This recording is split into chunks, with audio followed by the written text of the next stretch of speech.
Peace Corps volunteer. All right. So, eu vorbesc puțin românește. Dar am nevoie de practică mai multă. So it's very, very pleased to meet you. I recognized your name as being Romanian. So. So that's right. I mean, that's good to hear that. And then I moved years ago, 25 years ago, to Canada. I lived there it's a very global trajectory. So I lived in Toronto for about 10, 15 years. And then I moved to UK, with Oxford, about 10 years ago. So it's, we'll see how things, yeah.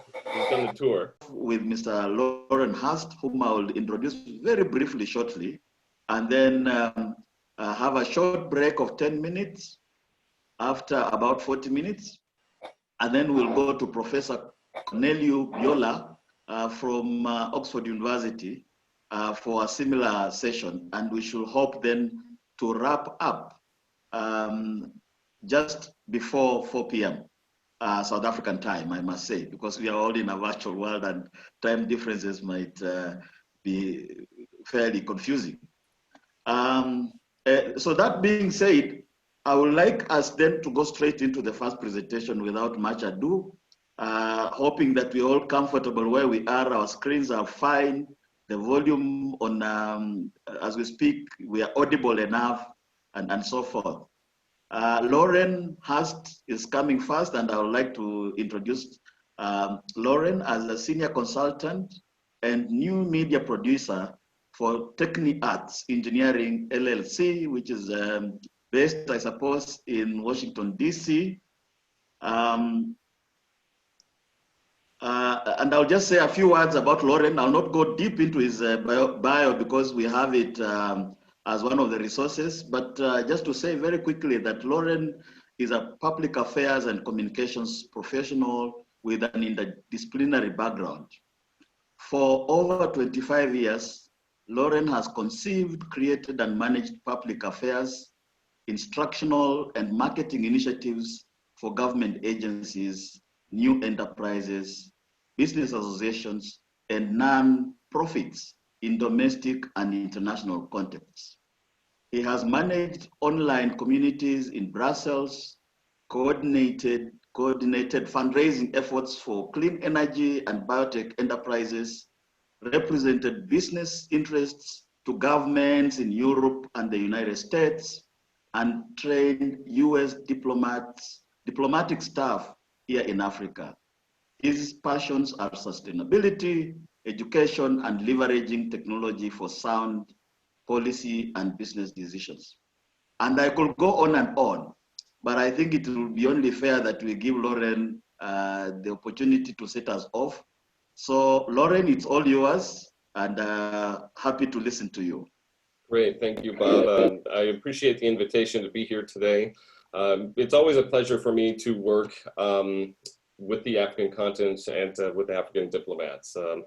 One of the greatest memories and some of the best accomplishments I've had have been working with African audiences, and I'll get into that a little bit later.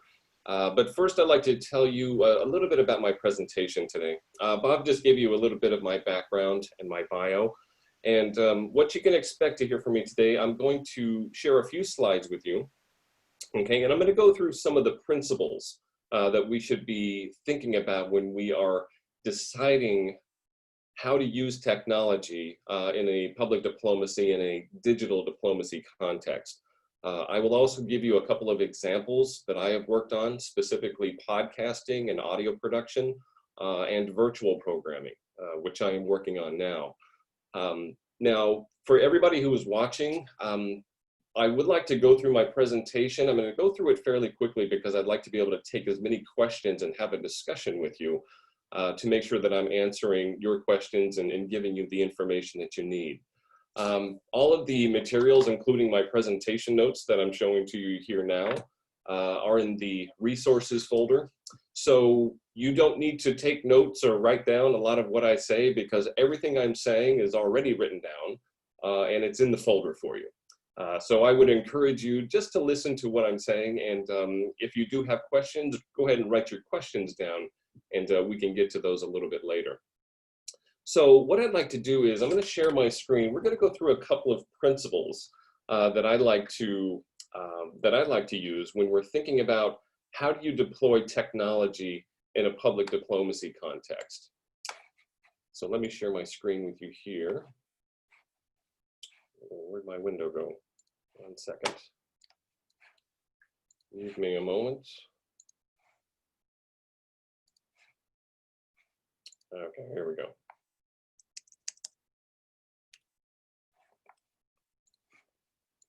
Sorry, my screen disappeared. Okay, here we go.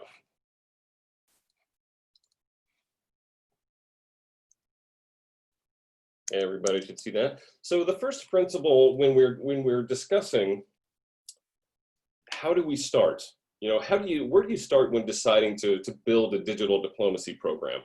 Now, the following principles that I'm going to tell you about are going to answer the questions.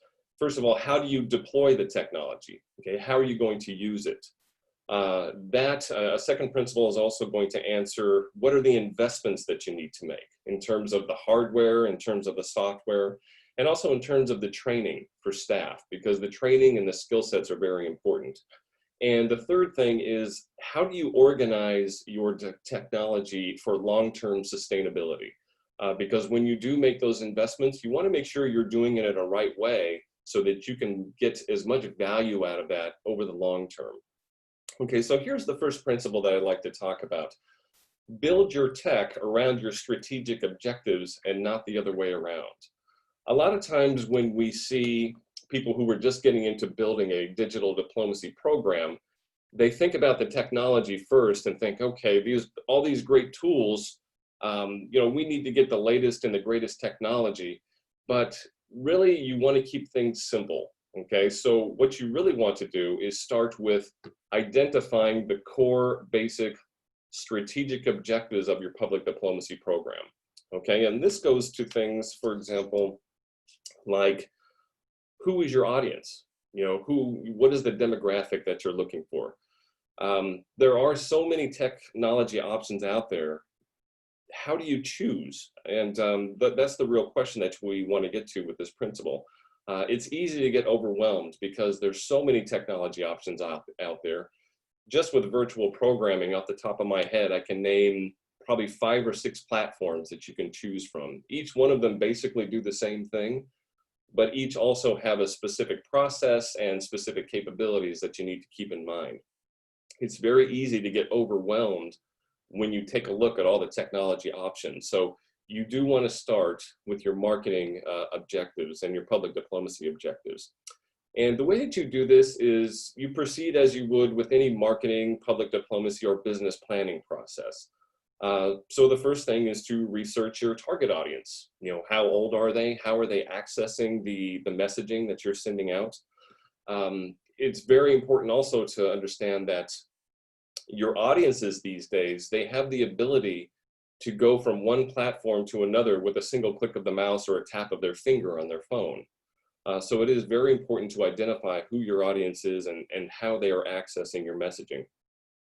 Now, another thing to consider is that part of the audience research process, you have to understand that they are also your greatest asset. And one of the things you want to do is build communities around your messaging. You need to be able to, again, find out how your audience is accessing your messaging. Is it through a mobile phone or a desktop? What type of content do they prefer? Is it text? Is it video? Is it audio? All of those things are going to be forming the basis for what type of technology you're going to be using and what type of investments you need to make. So let's go to the second principle, which is in digital diplomacy, more technology is not necessarily better. Okay, and this builds on the first principle of getting a better idea of who your target market is. When you clearly define your objectives, those objectives will basically tell you what you need in terms of making the investments for that software and that hardware. Now, there are many technology tools these days that are very low cost. For example, you can actually go online right now and there's plenty of tools that are free that you can use for image editing, for video editing, for even building a website. So you don't need to make a whole lot of large, expensive investments to get a digital diplomacy program up and running. And again, this goes back to, how do you know what those tools are? You need to go and find out how your audience is accessing your messaging. And that will tell you what type of tools that you need. Now, it's very important to go through the first principle and go to principle number 2, because technology can be complicated. It does take some specialized knowledge to manage it well and to do it efficiently. And so, again, if you are going out and just looking at all the technology and you're enamored with all the new tools, it can get overwhelming very quickly. You want to keep things as simple as possible because the technology changes all the time and it's tough to keep up. You also have to remember that you don't want to spend all your time managing the technology. You want to use the technology to get your messaging out. That's another key principle right there. So let's go to principle number 3. And that is that technology advances and changes constantly, and you need to act accordingly. Now, this is really about skill sets. This is, again, not about having a particular piece of technology in front of you, because the technology changes constantly. You need to have the skill sets to be adaptable as the technology changes, as your audience changes. For example, one year people may be looking at video as their main source of content. After that, they may migrate and adapt to using text or maybe using audio for radio stations. These are things that change, and you need to be able to go where your audience is, because again, the audience has so much freedom and so much power in the market now. They can change and go wherever they want, again, literally with the click of a mouse. So you need to be able to adapt to them and then adapt your skills for production, for management of the technology as those requirements change. Okay. And again, really the first thing to do is to find out what your objectives are, and that will guide you in terms of what type of technology you want to use. The ability to learn is a key skill set, and the ability to be adaptable and to constantly learn is going to serve you well as you build your public diplomacy programs. Now, before we go any further, I'd like to talk to you a little bit about podcasting and audio production, which is something I did with Africa quite a bit.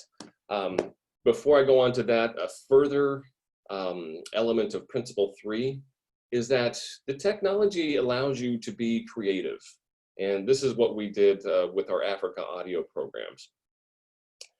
So what I'd like to do, I'm going to go to one more slide and I'll explain this. Audio production and podcasting. So in Africa, we use podcasting and audio production to reach otherwise disconnected audiences. When I first started the podcasting program at State Department, it was actually the first time we had ever done this.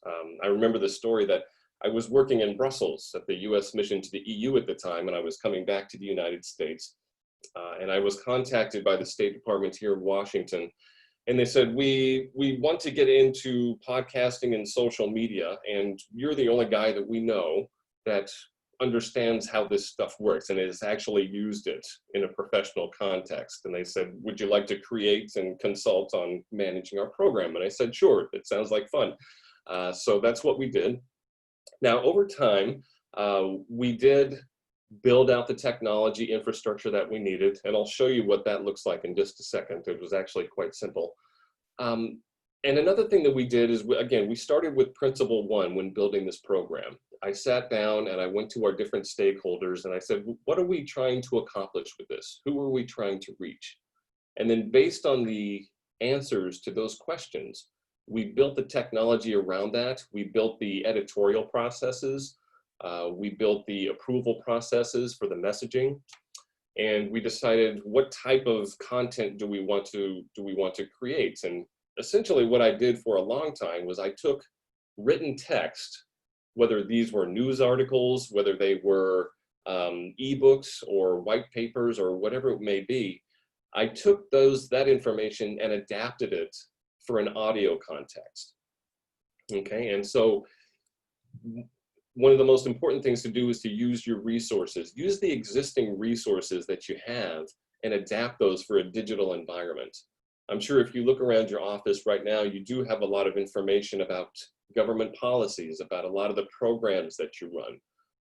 Those are all resources that you can use and adapt for either podcasting, audio production, or virtual programming that we'll talk about a little bit later. Now, another thing that we did when I began the podcasting program was I did a lot of stakeholder engagement. There was a lot of education and training that needed to be done. And so I would go around to both my colleagues and also the leadership to explain to them how audio production and podcasting worked, and also what is the importance of this. Okay, and I would actually go out and say, well, our audiences in Africa or our audiences in Europe, this is how they're accessing the information. These are the trends in terms of how much people are going online to access audio files and podcasts. It's a growing context, and we need to be able to engage in that. And this is how we do that. So this is another thing that I would, as you're beginning your investments in technology and deploying those things, you need to be able to educate your stakeholders, your leadership, and your colleagues about how this works and about why this is important. Now, podcasting in the African context specifically was a perfect example of adapting technology for local uses. Now, podcasting itself refers to taking an audio file and putting it out on the internet. Okay, podcasting, you can download it onto your phone and you can listen to it whenever you like. Now, in Africa, that presented us with a challenge in some places, specifically because internet penetration was very low and a lot of people did not have access to it. And so I talked to our colleagues and I said, well, how can we use audio and podcasting to reach some of those audiences? And through our discussions with local officials in the US embassies and also community partners, we found that, well, a lot of people in Africa are actually listening to the radio stations, to community radio stations. And I said, okay, let's try something. Let's produce some podcasts according to the specifications and the formats that our local partners have told us those audiences want. And why don't we go ahead and produce that content? We'll put it onto a CD and send it to the radio stations. And so we tried that a few times and we found out it worked very, very well. We were able to get some local community radio stations who would actually come to rely on our content to make it a core part of their programming. And so that was a very great success story for us. And again, that is something that when you're talking about technology, in that case, we were actually taking the technology and using it in a way that was really not technical at all. It was really a traditional type of mass communication using radio stations. But the technology allowed us to produce a lot of content. It allowed us to produce content on a regular basis and do it efficiently. And as we grew and as we deepened those relationships with our stakeholders, we found that it was really just a great partnership and a great success. We were able to reach a lot of people and a lot of audiences that otherwise would not be able to hear our messages. And so that was something that was very exciting to me. Now, what I'd like to show you now is what I used to produce that content. And before I do so, I just want to remind you that more technology is not necessarily better. You always want to keep things simple. And so this slide here, I ran the State Department podcasting program for 5 years for a global audience all over the world. We translated podcasts into 9 different languages, and I think I produced over 1,000 podcasts, essentially with the equipment that you see right there. So a laptop computer, a microphone, a pair of headphones, and at the bottom there, you see a mobile recorder that I would use on interviews when I would take out to people and interview them on site or at their offices. And that was really it. And all of that stuff you see right there is fairly low cost. The microphones, the computer obviously is a MacBook, and that's quite expensive, but you can get a laptop or any type of laptop with the audio editing software that will allow you to edit audio files. And that's really all I used. And so that was totally sufficient for what I needed. Another advantage to a setup like this is that it's mobile. I could put all of that in a bag and take it anywhere I wanted to. And in fact, one of the things that I did with the State Department is I trained our staff in Africa at all of our embassies in Africa using the same setup. And we went through the editorial processes and how to use the equipment. And that took about a week to train everybody from start to finish on how to create, manage, and manage a podcasting program.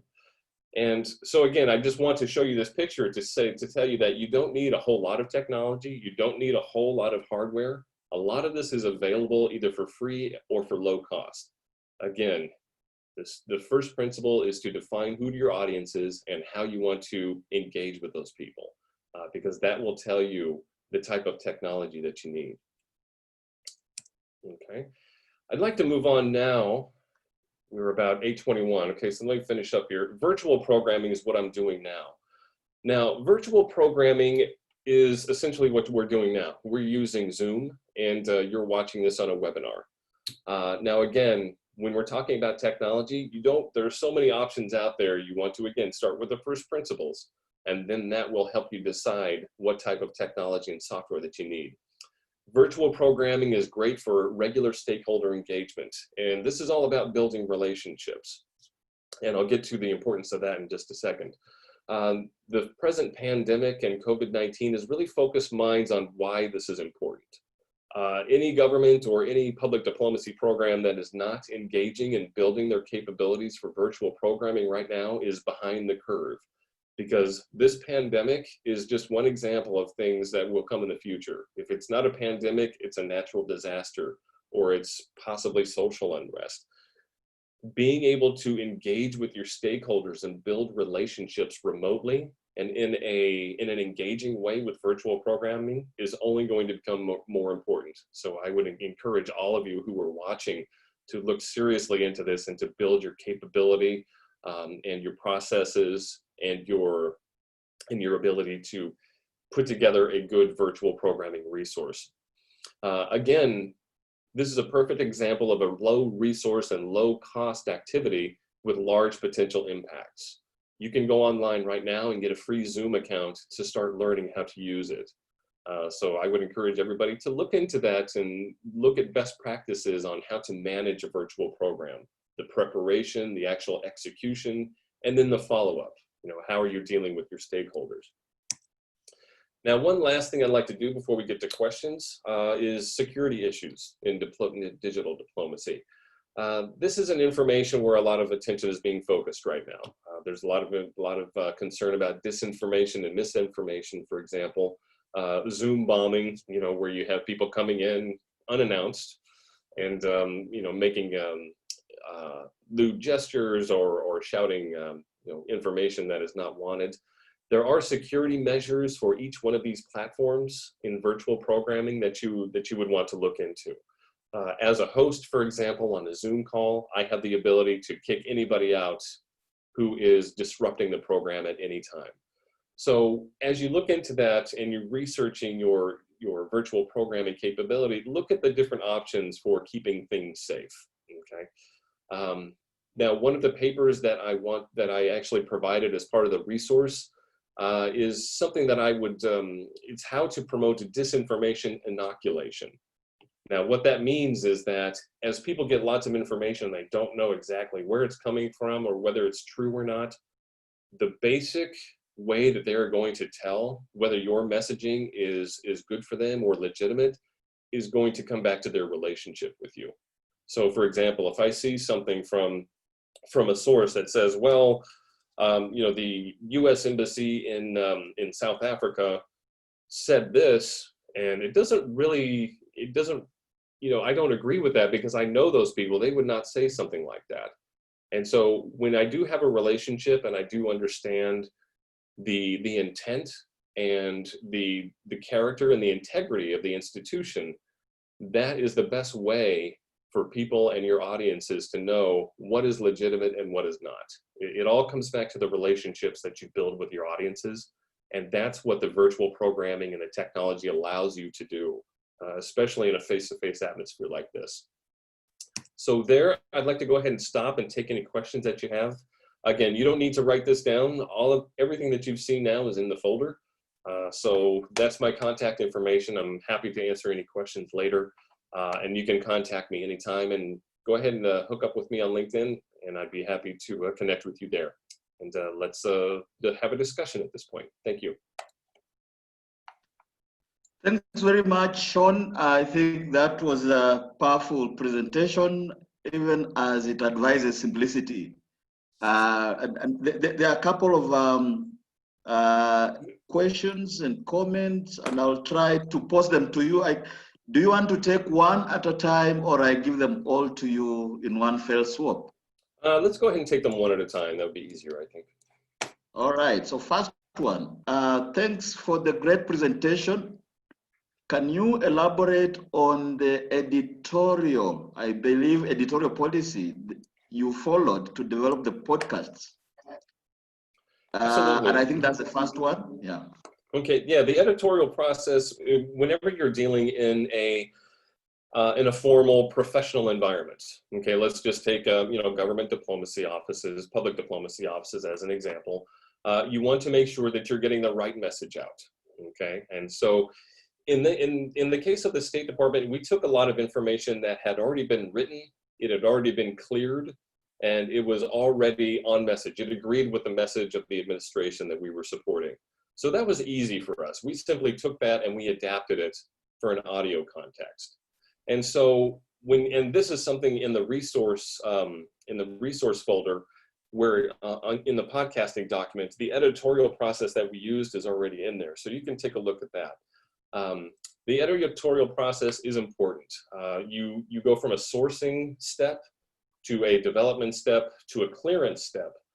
And all of that happens before you do any recording or any actual audio production with the software.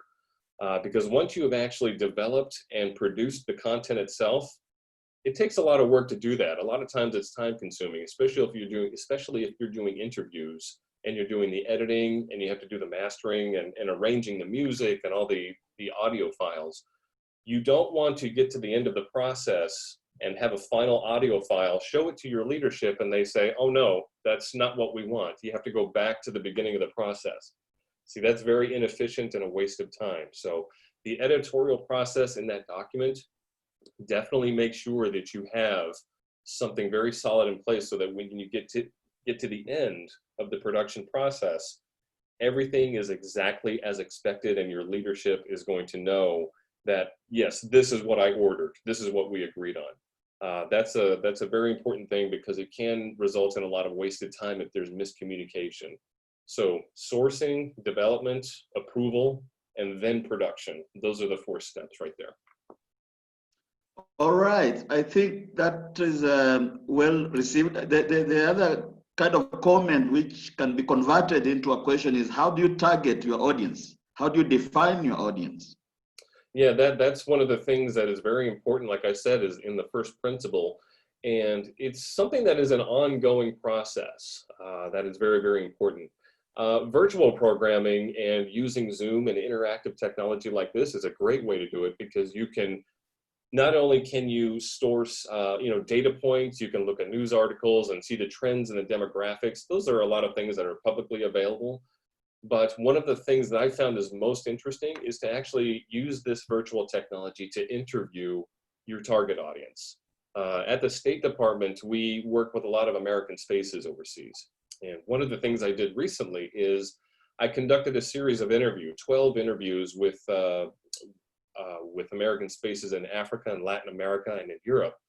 And we just sat down and had a conversation. I said, who is coming into your space? Are they students? Are they young professionals? What do they come there for?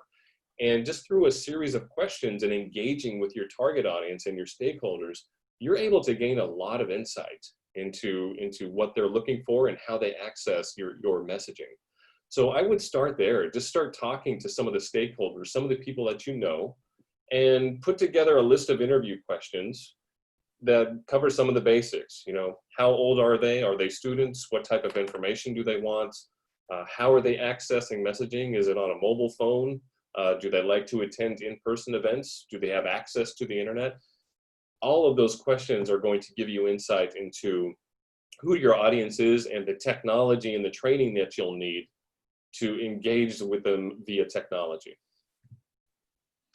I think the next question is a very logistical one, which is where are the resources? I think just to advise colleagues that we have shared this via Google Drive.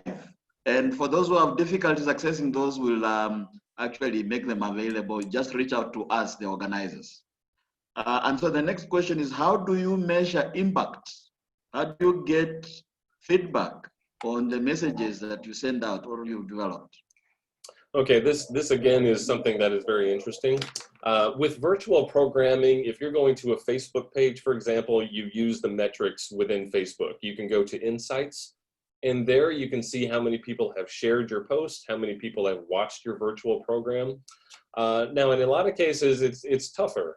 For example, when we were using podcasting to reach radio stations, we did not have an online facility to tell us how many people we're actually listening to the podcast. So again, this is where the stakeholder engagement and the relationship building comes in very, very handy, is you need to be able to talk to people and say, okay, I sent this this audio file to your radio station.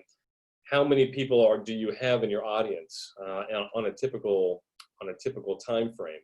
And so again, you can go ahead and access the data metrics if your technology allows you to do that.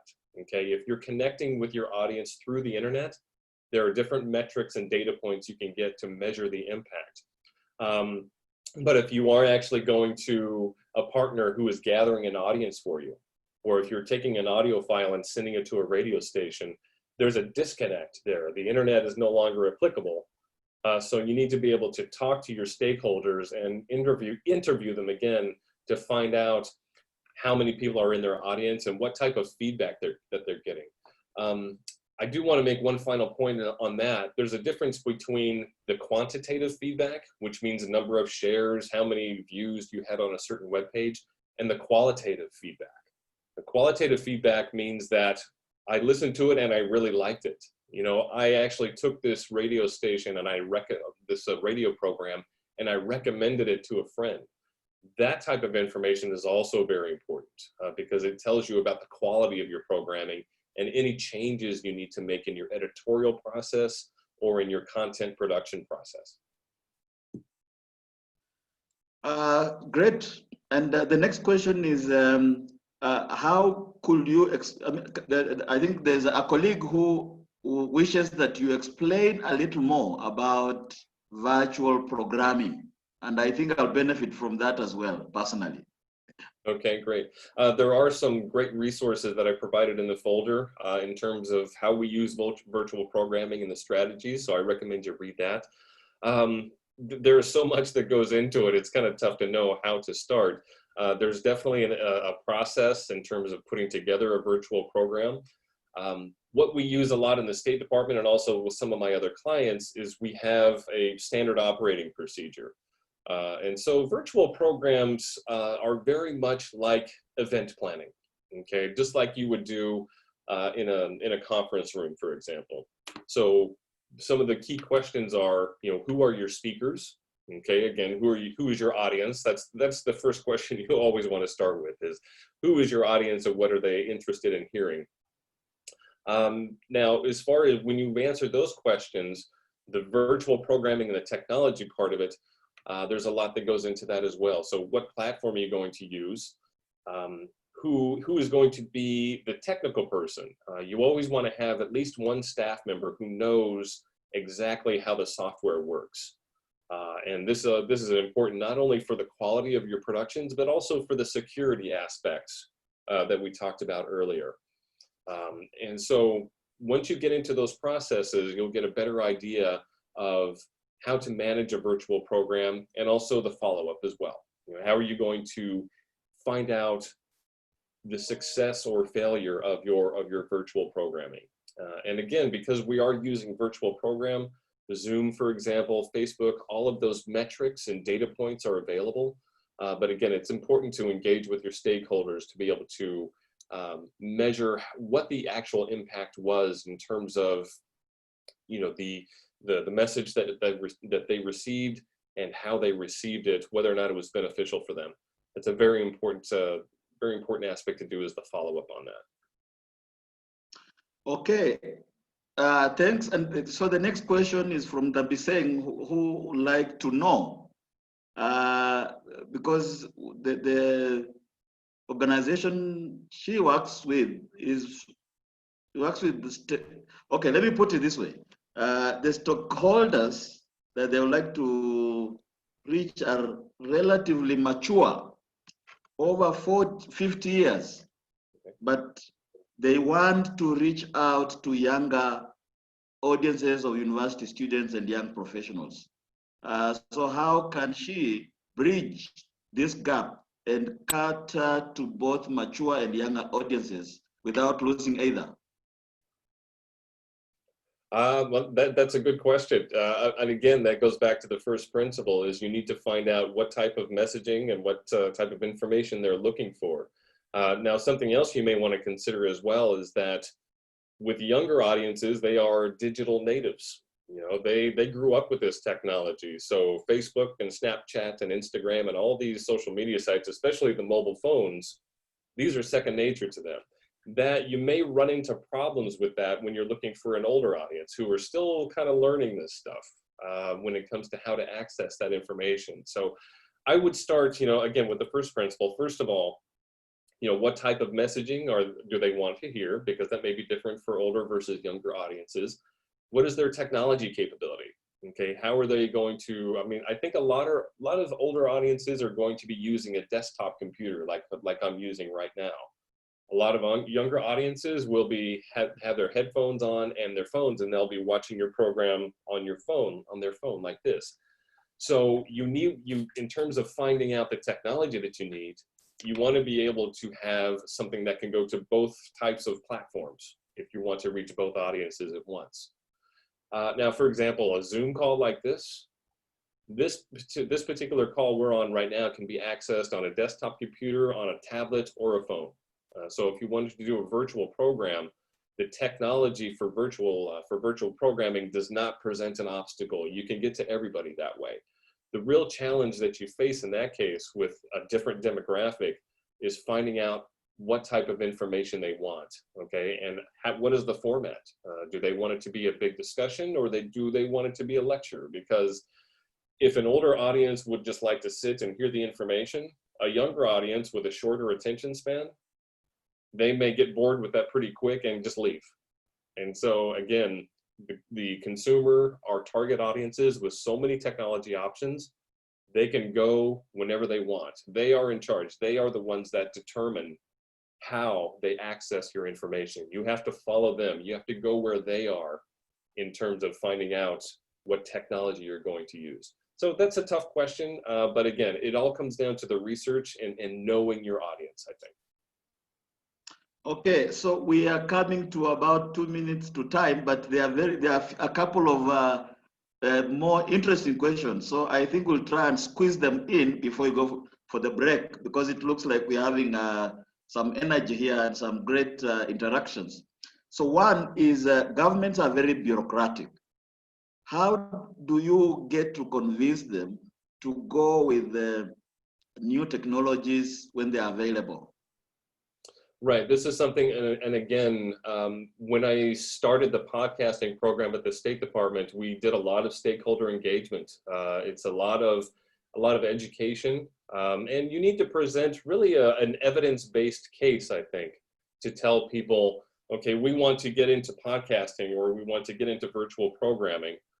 And anybody who is not familiar with the technology, in my experience, they tend to be a little shy about that. And so you do need to convince them. This is a long-term and an ongoing process, I believe. So you need to be able to look into your stakeholder engagement and find out, you know, what type of information they are looking for, and also find out and convince them what are going to be the benefits for them. Okay, so for example, when we were talking about podcasting in Africa, one of the main arguments I had is that these are high priority audiences for us. There's no other way we can reach them. They don't have internet access. The podcasting and the audio production process is the only way we can reach these people. And I can do it efficiently. I can do it in a way that is going to be ongoing and sustainable so that we can do it over the long term.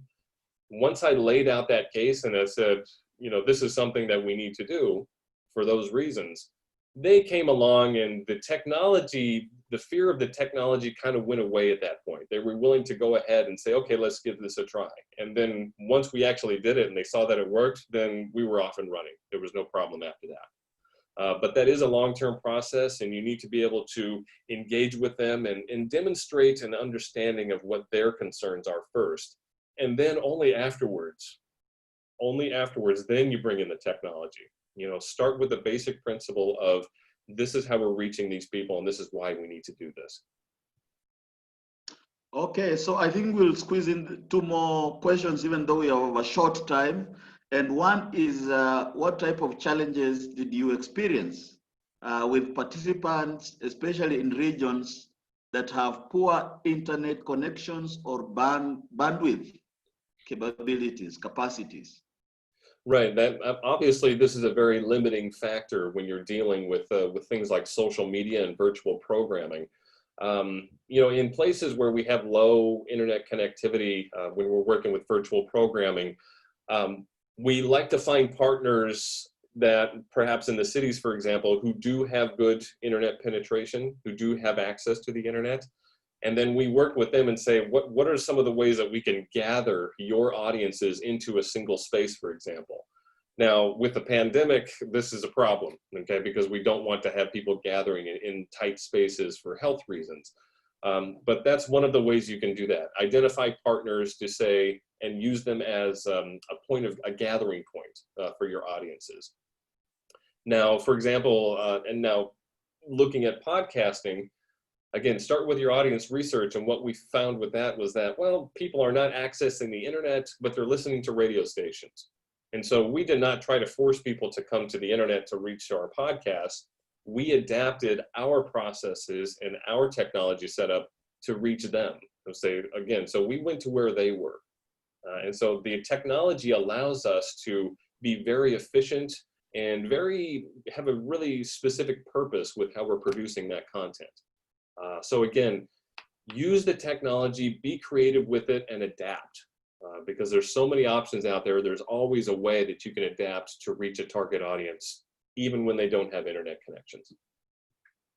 Okay, I think we have a couple of other questions, but I will just perhaps pose 2 questions and then we close it.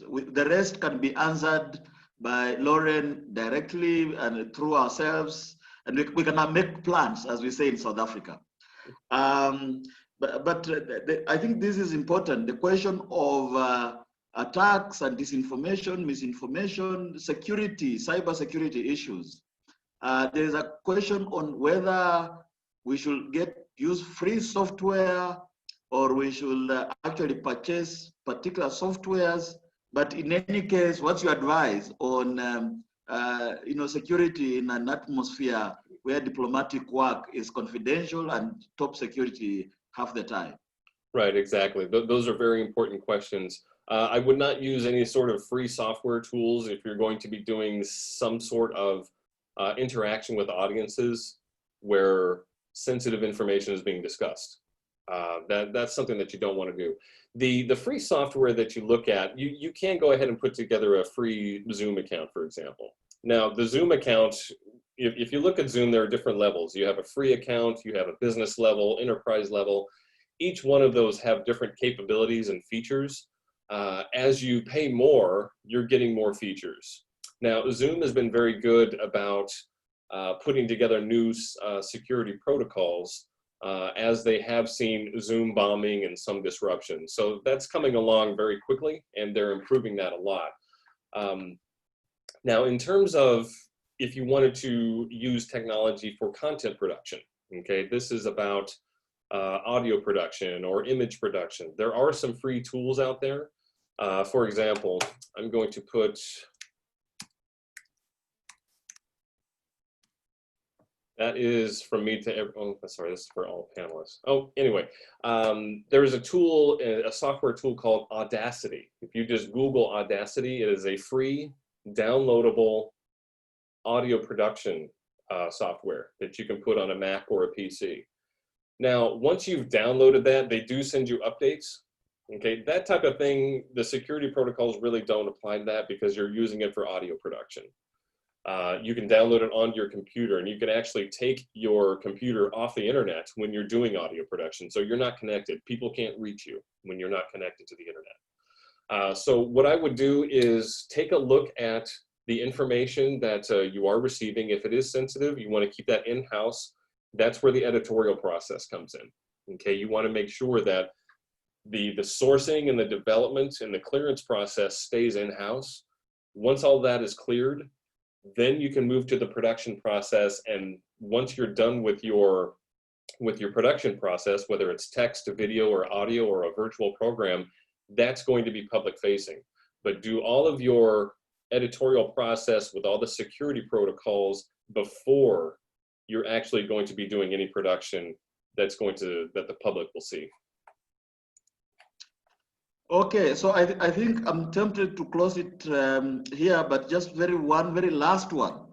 And I think I'm trying to paraphrase this because it's a long comment. And the person who's asking the question wants to know if digital skills are becoming so important for every single diplomat, or is it only for those that are in the communication departments or units of diplomatic setup? Is there a suggestion that now almost every single diplomat must have digital skills? I would say there's two parts to that answer. The first answer is that if you are in a public affairs or a public diplomacy discipline, doesn't matter if you're in government or business or nonprofit or what it is, you need to understand the strategic implications of how social media and how the technology is impacting what you're doing. This is, to me, this is something that is almost, it goes without saying, okay? If you're not familiar with how virtual programming is impacting how people are accessing your messaging, you're really behind the curve. So yes, if you are in a leadership position or a public affairs officer or something like this, you're not necessarily expected to know how to set up a Zoom call and how to manage a Zoom call from the technical standpoint. Okay, you have specialized technical people on your staff. That's their job. That's their job, is to edit use the editing software to set up a Zoom call and manage things from the technical side. But every diplomat in a public affairs and public diplomacy discipline needs to understand how this technology works, at least from a conceptual standpoint, and especially how their audiences are accessing it and using it themselves. That is, I can't stress that enough. That's just absolutely crucial. So yes, the answer to your question is yes. They need to know how it works. All right. Thanks, Lauren. And if we were in a conduct physical space, we'll have given you a standing ovation. But thank you. I'm sure wherever we are happy with the presentation. We'll take a break of just 3 minutes to stretch, make you a cup of coffee or something, okay, and then return for the second session by Professor Corneliu Biola, who will be talking on matters to do with social media methods and tactics for e-diplomacy. And thanks again, Lauren. So in 3 minutes, we come back. Great, pleasure to be here. Thanks for having me.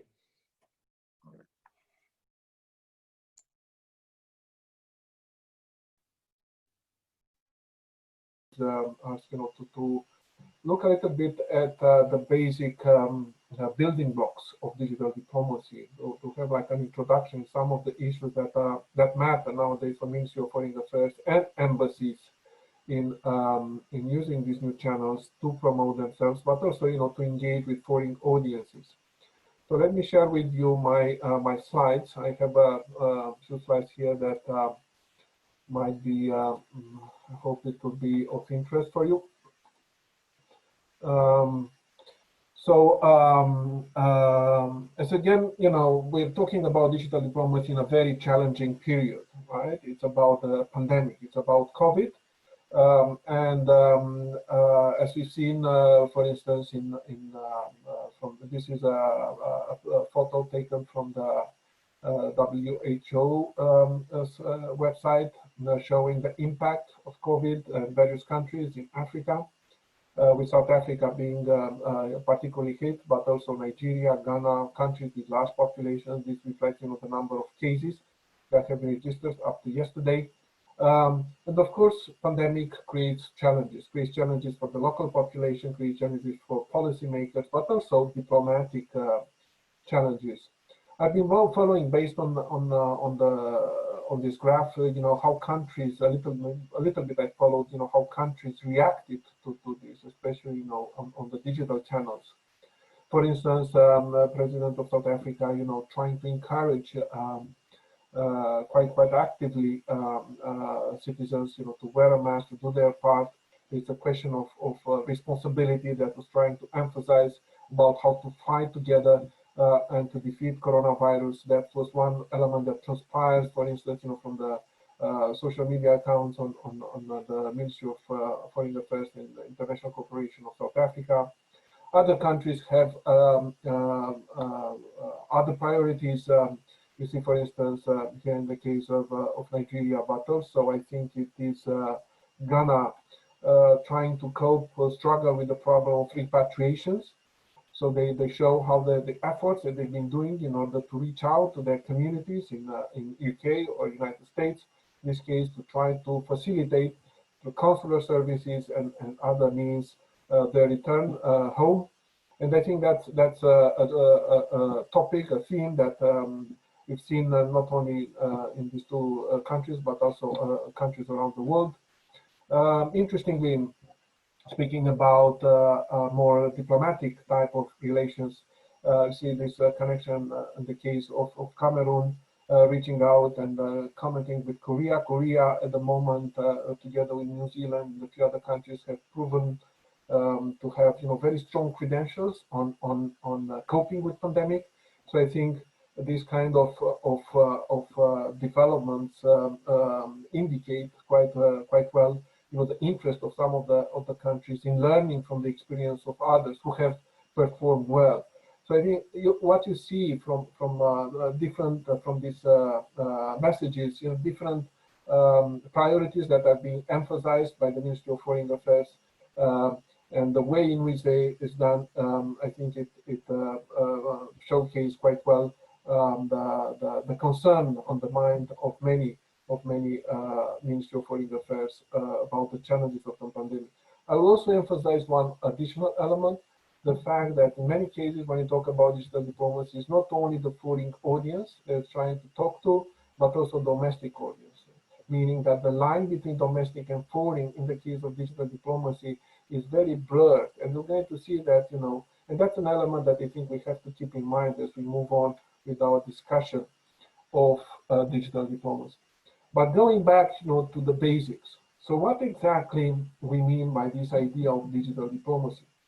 And I'm going to emphasize one aspect, which I always do in my courses, is that if you want to understand digital diplomacy, we have to think about it as a new medium, as a new language. In the same way that we learn French or German or Mandarin or any other foreign language, right? In the same way, we have to think about the digital medium representing a language with its own nouns, verbs, adverbs, adjectives, and grammar rules that connects these constitutive these building blocks together. So once we learn the language, I think we can have proficiency. We can have reach a level in which we can master communication. So what are these elements, these building blocks that you have to keep in mind when you think about digital diplomacy? And here, these are some elements that I think are particularly important. I'm going to go over them, you know, one by one. The question of data now that has exploded, and that creates challenges about how to communicate and how to stand out.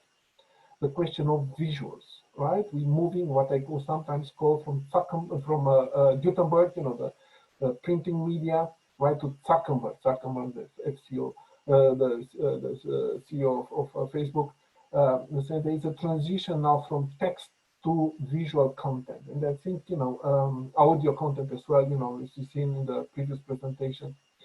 The third element, which I think is very important to emphasize, the role of emotions, for better and for worse. Emotions now frame the conversation online, quite a lot of it, right? So we have to keep that in mind. The algorithm, I think it's no surprise nowadays with algorithms what happens, but there are certain pitfalls that we need to avoid when thinking about algorithms. And finally, the question of personalization. Personalization is key if you want to be successful on digital media. I'm going to explain them in a moment. So let's start with the first one. It's been said, especially The Economist a few years ago, that data is a new oil. And why is that? Because it's basically so much. It's amazing how much data is being generated and communicated every single minute. This is from a graph showing how much what happens in 1 minute. So in 1 minute, you have about 500,000 tweets that are being posted. You have on YouTube, you know, 4 million and a half of users watching videos. You have about 277 stories shared on Instagram, and so on and so forth. It's a huge amount of data that is being, this is why we call it digital age, because data now is the main valuable currency. And is going to, and there are certain features that we have to keep in mind, that the number of the data that is growing. So some estimates speak that between 2016 and 2025, we already meet a term in terms of this transformation. We're going to have 10 times more data that is being absorbed, that is being generated. There is not only the fact that we have data, but also the fact that it's very fast data. Not everywhere, there is a digital divide, we can talk about that, but the point is that there is, by fast data, we mean that there is a fast, slower, low latency responsiveness, in the sense that you don't have much time to react. Not only that is data, that is a lot of data that is circulated, but also the time of reaction is being compressed. And very interestingly also, especially on the audience side, is that people now, there's this feature that is called always on, that people spend more and more and more time online. So, for instance, in 2018, so that 2 years ago, the statistic shows that we spent 24 hours, 1 week, 1 day from the entire week, we spend it online, you know, searching on social media, on websites. So that's twice as much as in 2011. So when we speak about data in the digital age, there are certain features that really stand out, and that creates a problem for us. What we're going to do with so much data? The problem is, on one hand, how to absorb the data, and also, when you are a digital diplomat, how are you going to stand out? Because you are not alone. You are not the only Ministry of Foreign Affairs, you are not the only embassy that communicates with the audience. And the audience, because of what I'm showing this to you, the audience is attention. The attention that it can pay to different messages is getting smaller and smaller. And that's the problem with data in terms of the context that we have to keep in mind.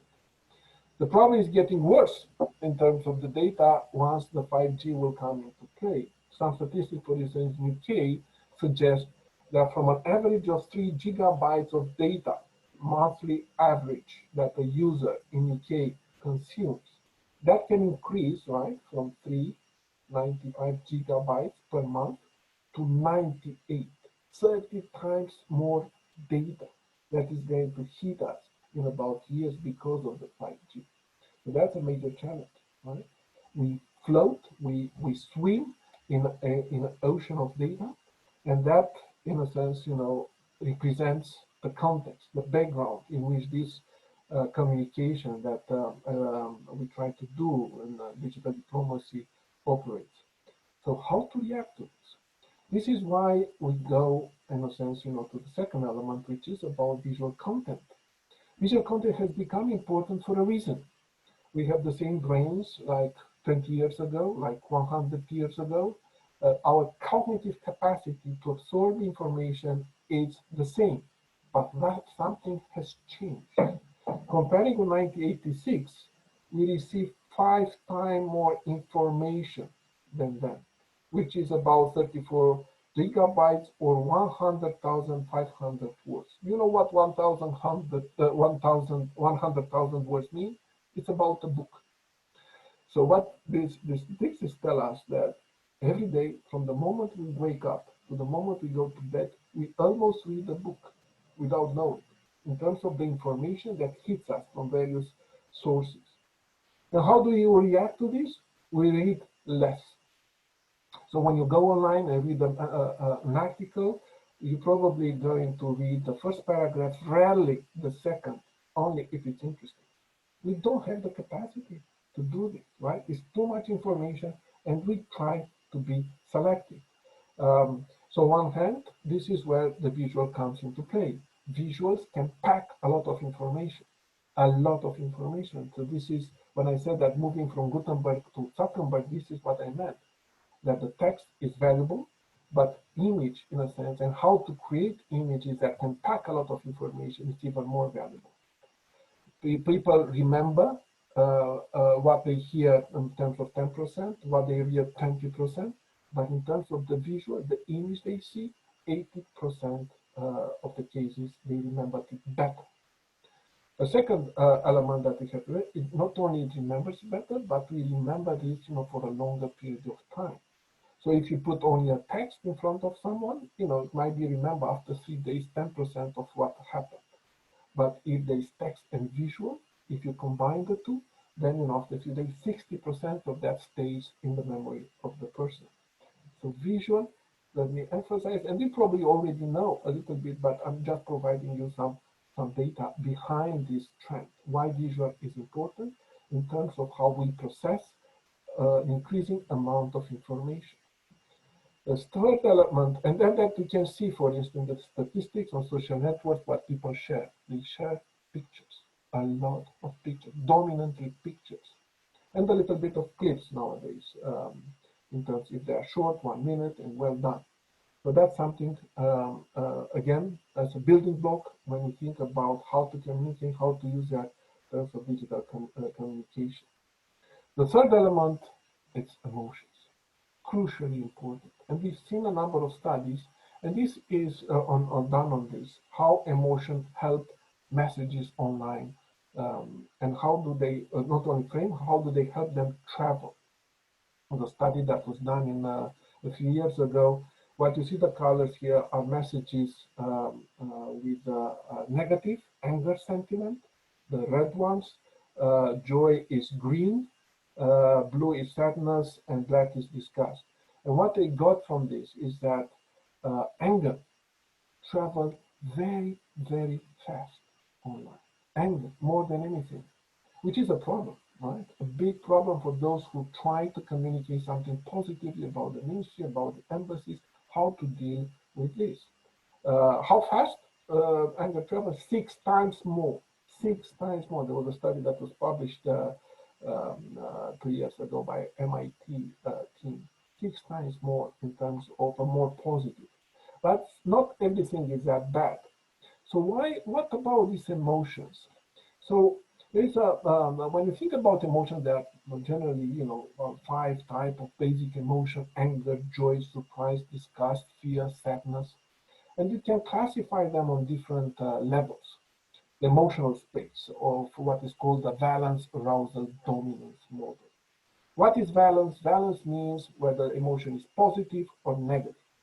So people, joy is a positive, we like it, right? Surprise is a positive emotion. You can see that on valence on the positive side. Anger, disgust, fear, sadness, we don't like that, right? It's a negative, a valence aspect. The arousal aspect means to what extent these emotions energize you. When you are sad, you are not energetic, are you? You just want to hide under the desk and stay there. When you are fearful, the same, you are not energetic. But look what energizes, people to take action: joy, anger, to a certain extent, surprise. So these are the two things that actually, get people to do certain things.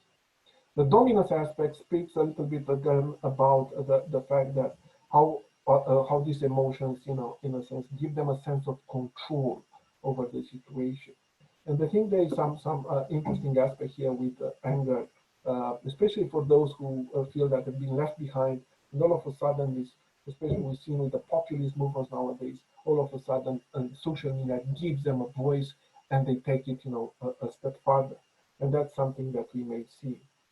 Some evidence of that, people feeling that, on social media, the discourse is not very civil.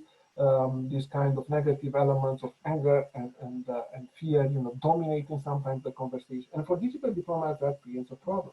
You want to communicate with your audience, but sometimes you have a filter if people are very aggressive in their communication. How to react to this? So the good thing about it is that, positive messages still count, still can cut through a lot of, and I think that's one element that we have to keep in mind. Let me, before I go to, so there is two more elements that I wanted to emphasize. One is about the role of algorithms. What about the role of algorithms? The role of algorithms refers to the fact that the communication that you have in a room is different than the one that you have online. And why is that? Because there is a filter between you and that team.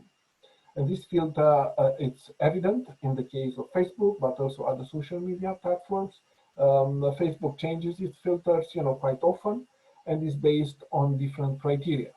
So certain messages reaches you because they are posted more recently, because you are posted by members of your family or your friends, because you interacted with some users, more often, and the message, in a sense, you clicked on like, more often.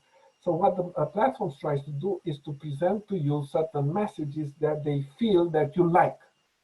And you say, well, this is very noble and very nice. The only problem is, so for instance, you have a situation in which you have a message from a publisher that got you already clicked with 6 likes, no comments. So each of them are given a score by the algorithm, and they are put in your newsfeed hierarchically in a particular way. Now, why is that a problem? Because of the problem of echo chambers. And we've seen that especially in Ministry of Foreign Affairs and embassies as well. They create messages, they send them out, and if they don't pay attention to this, they are preaching to the choir. Meaning they are talking to people who already like them, right? So when you have a number of people, in your following you as a Ministry of Foreign Affairs, and then to give you some examples shortly, the fact that they already like you, they don't need convincing. So in a sense, your effort to reach out and to talk with audience of interest, falls a little bit short. So you need to be aware of the problem of algorithms and to move and to go away from echo chambers, from the immediate bubble of people who already, in a large part, are sympathetic to your messages anyway. And the final point here, when I'm talking about building blocks of digital technology, the question of personalization. And goes back to audiences. Audiences are not these general amorphous collective groups of people. That was the way in which communication used to be done. But now with social media, personalization becomes quite important. We've seen that with a number of examples, right, of great global protest movements. We are the 1999, that was in 2000, and the Me Too movement, more recently the Black Lives Matter movement in the United States, but not only. What connects all these elements together is that there is a particular personal connection to the theme of the people in the audience. We are not talking about climate change in general. We are not talking about general issues like it used to be in the past. You have to make a connection, which is not easy at the individual level. This kind of example they give you manage to do that, speak to a general issue, but in a personal manner. So there's, of course, there are academic studies behind the logic of connected action that was published in 2012. There's a book in 2014-15. It makes exactly this point, that traditional issue, environment, rights, human equality, trade fairness, in abstract terms don't matter anymore. You have to translate them and to make them connect at the individual level, personal action frames. So these are some building blocks that I wanted to highlight. But let me turn a little bit, to a campaign that was launched by the African Union to see to what extent these elements are reflected in that campaign, just to connect a little bit what I said in more theoretical terms to some cases. So it's the Africa response campaign to the COVID situation. So what you see here are the hashtags, how well the hashtags traveled in different ways. That connects back to what I mentioned at the beginning about data. Data is important. Let's say that I pick this Africa response hashtag, which is very good, and I start to use it extensively. But what it interests me as a digital diplomat is how this hashtag, for instance, is connected or allows me to see what other additional issues people may feel might be relevant in this context. It's something about the vaccine.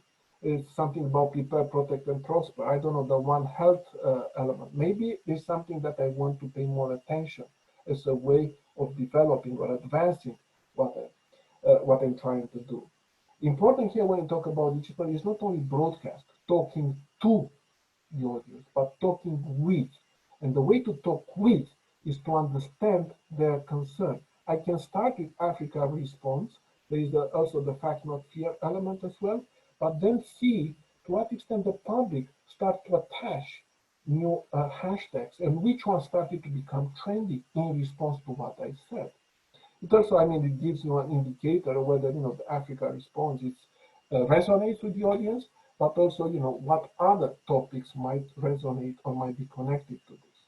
So that's more on the data aspect, how to make sense of signals in the ocean or the lake of data, how to detect them, how to identify, and then, maybe explore them closer. The second aspect is how well it travels.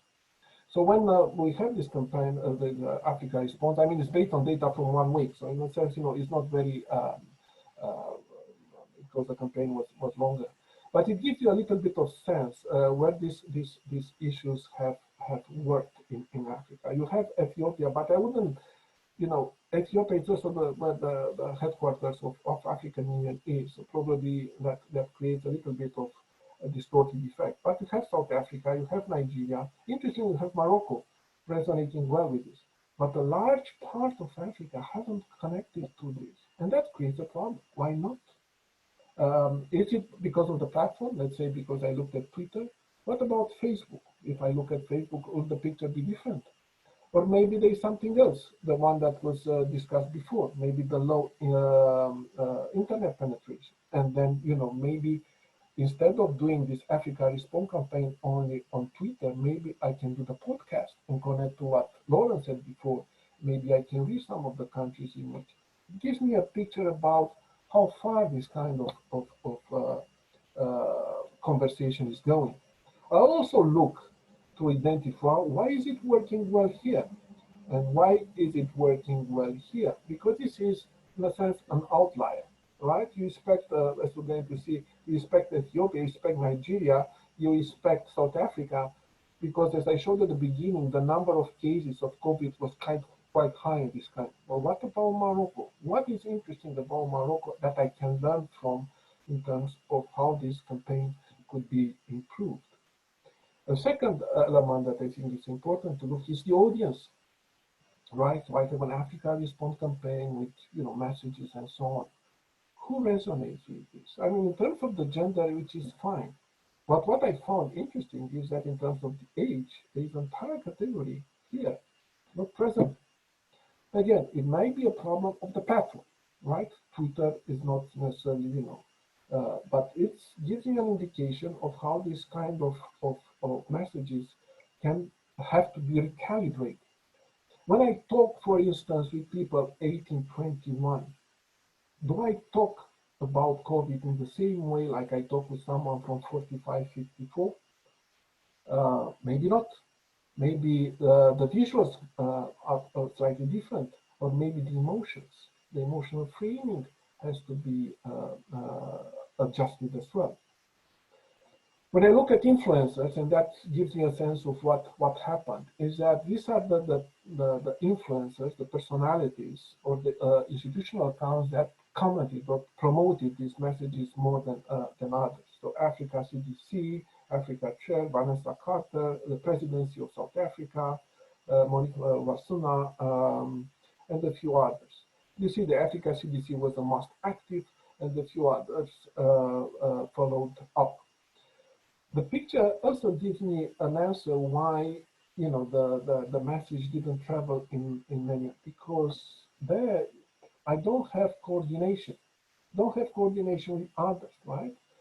This is what I like to see other presidents reacting to this, or other celebrities reacting to this, and then I can maximize the reach of. The point here I'm making is related to the echo chamber problem that I mentioned before. It's good that I have these people clicking on it. Very good, absolutely. But these people are already sympathetic to the message that I'm trying to convey, right? I need people who actually, building on what I have. It's not that I don't need these people. Of course I need it. But in addition to them, I need to reach out to people who might not be so much interested in the topic, and they can have this kind of effect, multiplying effect on audiences. I'm thinking about singers, especially for the demographic, of younger demographic. I'm thinking about people who might indeed, depending on the demographic group, might have something, some influence to exert. In terms of the messages that traveled well, I mean, we go back to what I said before in terms of visuals and so on.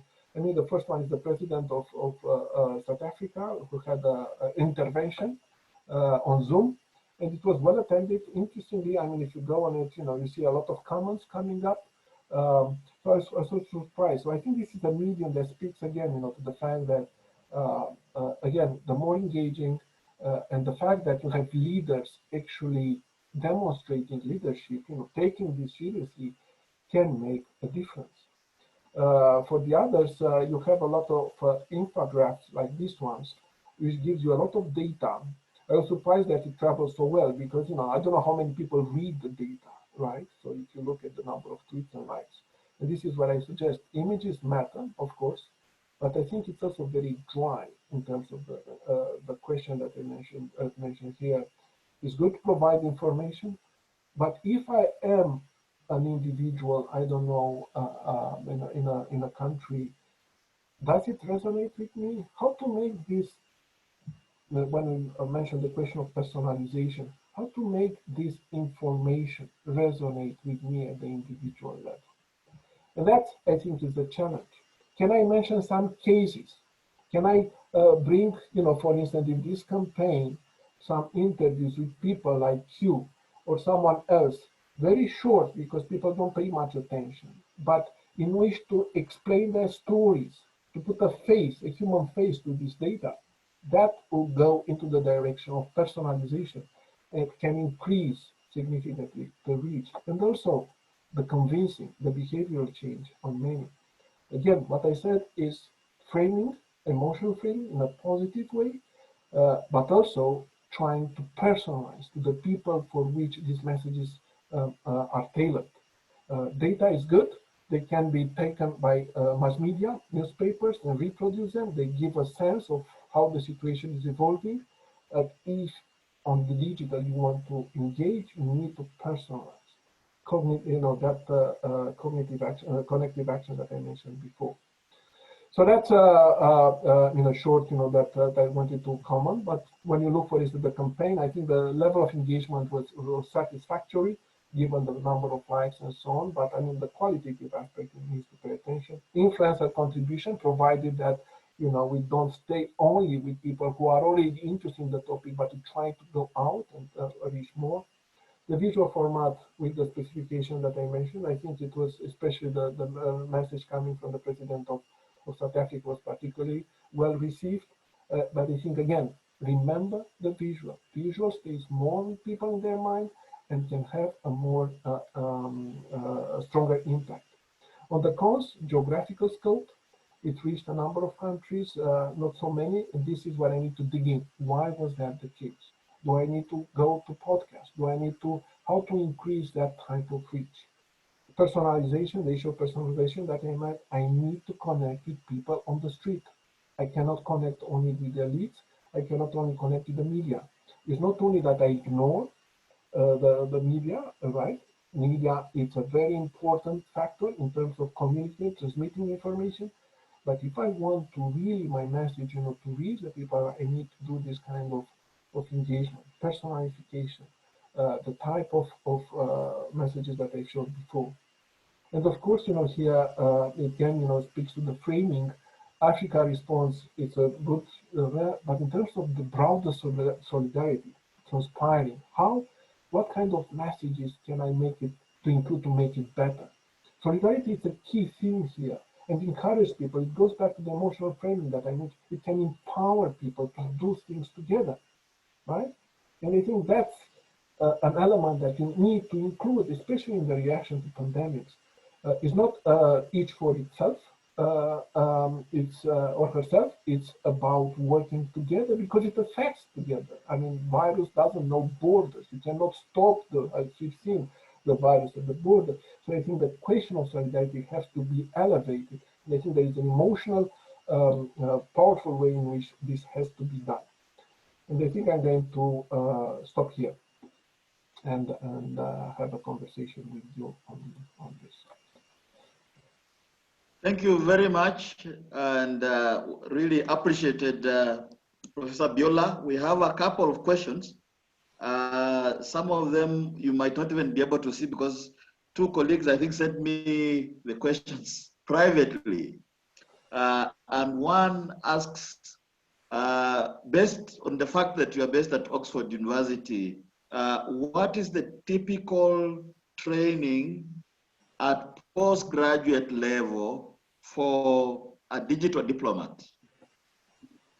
The typical training. Well, I think, part of the discussion for people going, working for the Ministry of Foreign Affairs, but not only, is that nowadays you need a little bit of knowledge of how to work with data, right? It's not only the technical part, but how to use tools that allows you to read data in a good way. I mentioned before, for instance, some of the tools, but there are a number of tools that are freely available. Social Wiz or Tweetonomy, Gephi for others. It allows you to visualize this kind of points that I made before. So data is one thing. The second thing is that communication studies, I think it's an important stream of knowledge, which transpires, of course, in what you said before on public diplomacy. These come together. Understanding your audience, how to break down an audience, how to personalize your messages to your audience. I think these are elements that I think for a aspiring digital diplomat, might be quite relevant to master. There are studies nowadays, there are books that have been published, and some of them already suggested. But in terms of the building blocks, these are the key elements that I mentioned. You have to understand what data means and how to identify signals in an ocean of data. You have to understand the role of emotions. It's crucial nowadays. I mean, probably in the past it was less, but nowadays it covers everything, especially online. The role of visuals, and of course, the personalization aspect that is particularly critical. Yeah. All right. So the second question is, are there specific tools that can be used to assess trends from various social media platforms in one dashboard? There are a number of them, but let me put here, so Social Wiz, it's a decent one in terms of, you don't need to pay a lot, right? The one that I used before to show you the data is called Talk Walker. But it's very expensive. It's about several thousand dollars a month. So that's used, by Ministry of Foreign Affairs. Social visits, it's relatively autonomy. Autonomy is another one which costs nothing, and it gives you that type of geographical scope, right? Of where the message goes, how it travels, who are the influencers. I might mention also how to build follower one. It's another easy to use tool that allows you to identify influencers. For instance, you have a campaign on Africa Respond and you like to improve your communication, I don't know, with Egypt, then this tool allows you to identify journalists and diplomats and others, in that particular country, in a particular city, then you can tag and then, start to have a conversation with them, with the hope that that might promote, contribute to your campaign as well. To economy. Okay. To the economy, right. I think we've gotten you on that, and have colleagues can look, can check their chat boxes to see some of those tools that Professor Biola is mentioning. I think the next question. Yeah. To economy. To autonomy, not to economy. To autonomy. Or to autonomy. All right, sure. I'll put it down again. But the next question from Diana Benoit is, how can the government or civil society organizations use digital diplomacy as a tool for conflict resolution or management and promote peace building during the COVID-19 period? No, we've seen some interesting, uses of this. So again, it goes back to the theme of solidarity. And the solidarity here is that it comes in various ways, right? In Italy, for instance, during the peak of the crisis, you've seen a number of transports of medical equipment coming from various places. And that was also communicated online just to showcase, situations in which, countries helping each other. The second, so solidarity is a big element that you can create a campaign and actually help improve certain relations with others. There is also the question of not only of solidarity, but also of providing credible information. I mentioned at the beginning the case with Cameroon for a reason, because it reached out to South Korea for the expertise, for the possibility of learning from cases in which, the situation has improved better. And I guess, the same play will be valid also in Africa, some countries doing better than others. And I think that kind of expertise sharing might also play well in terms of using this as a way of peace building, or managing more successfully a situation that tense situation between countries. Thanks, Professor Biola. I think we have just two more questions. One is a colleague seeking to find out if indeed Africa is, mentioning that Africa is a latecomer in some of these areas of digital diplomacy. So how can it leapfrog? How can it go straight on to some of the newer, tools rather than going to the older ones and so forth? Yeah. Absolutely. I think I mentioned at the beginning the case of Ethiopia, who, when they presented that, they had a situation at their hands in 2015, I think, with some expatriation situation of expats from Saudi Arabia, I think. They managed to coordinate the repatriation of quite a large number of people using Facebook.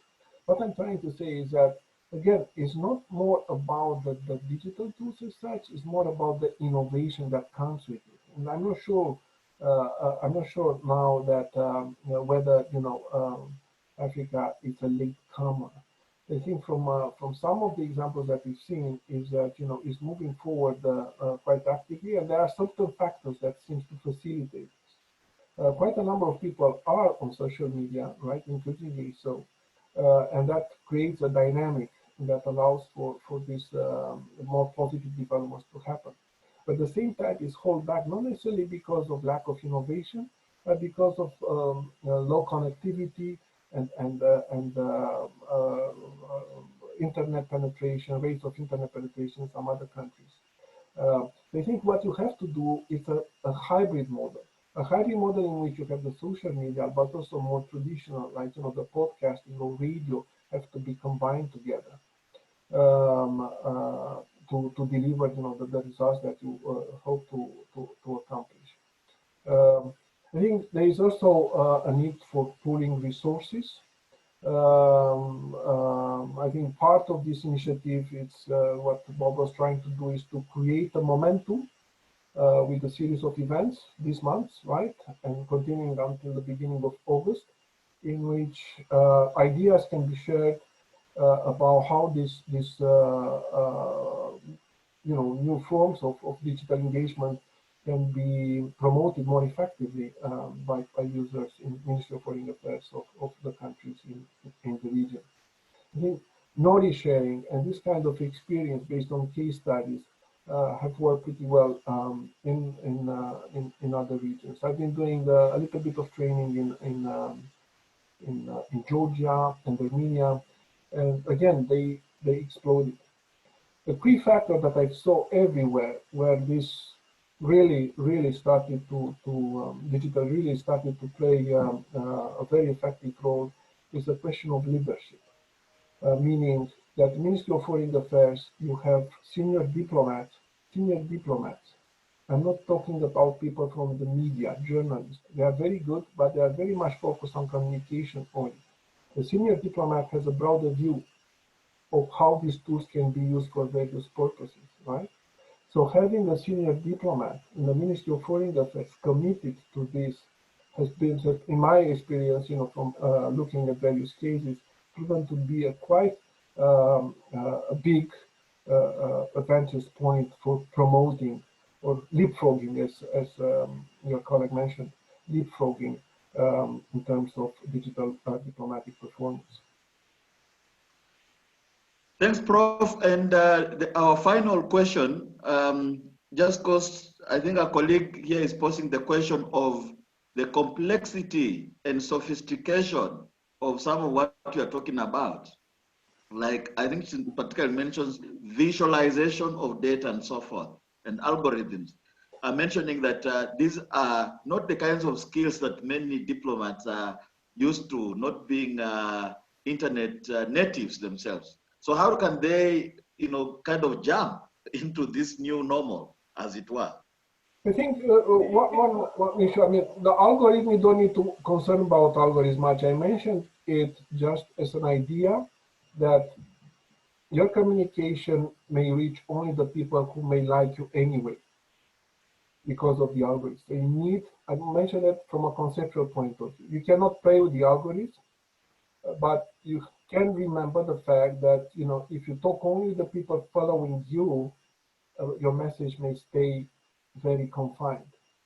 But on the visualization aspect, I think the good thing what you can do is to always, when I'm on Twitter or on Facebook or on TikTok, to see what kind of messages have actually traveled very well, have went viral, right? This is the way in which you can learn on the spot, what seems to be so interesting about that particular message that makes the visuality of that element that seems to make it so popular. And some of them are better than others. I also emphasize, from an academic perspective, is the question of personalization that comes into play. And I think putting yourself in the shoes of the person being reached by your message, right? So I'm sending a message to myself, being reached by my message. how do I connect the broader theme, Africa response, or climate change, or something else?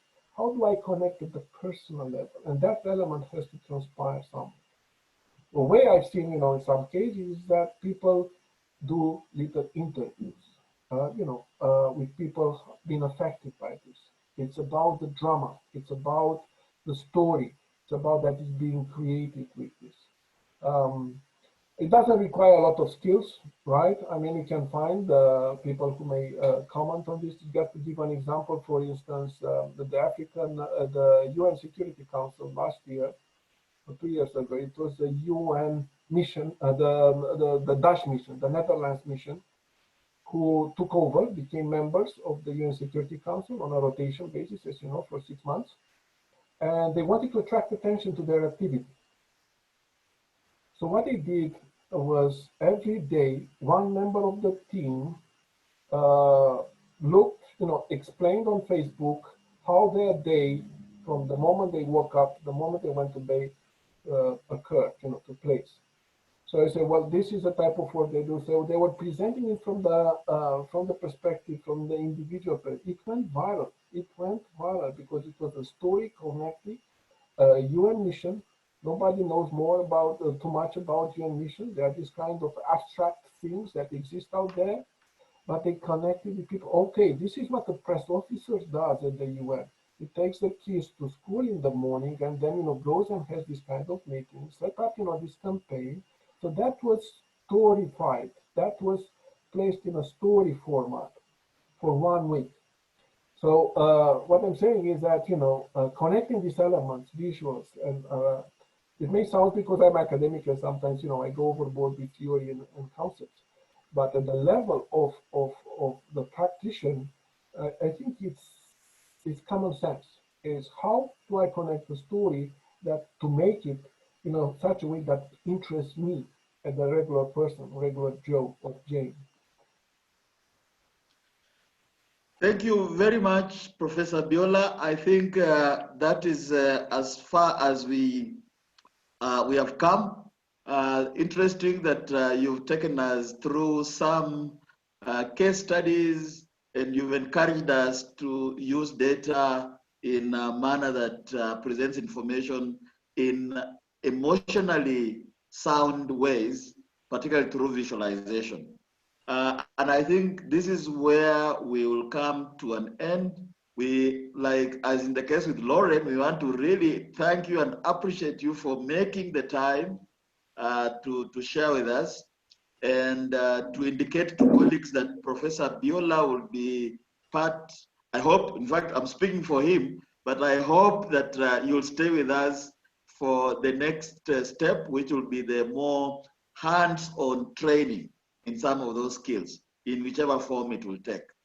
We'll come to an end here, except that, yeah, thank you. And just also to say then, same time next week, we will focus on the challenges of digital diplomacy, going a little further into this whole area of misinformation, disinformation, alternative facts, fact checking, and things to do with manipulation of information, as well as cyber attacks. So stay tuned, and we will actually be forwarding you the relevant readings. You will have Professor Biola's presentation, for example, with you once we are done with this session. But for now, we'll stop here and see you next Wednesday. Thank you. Thank you very much. Next. Goodbye to all. Bye. Thanks, Prof. Thanks for having me. Bye. Yeah.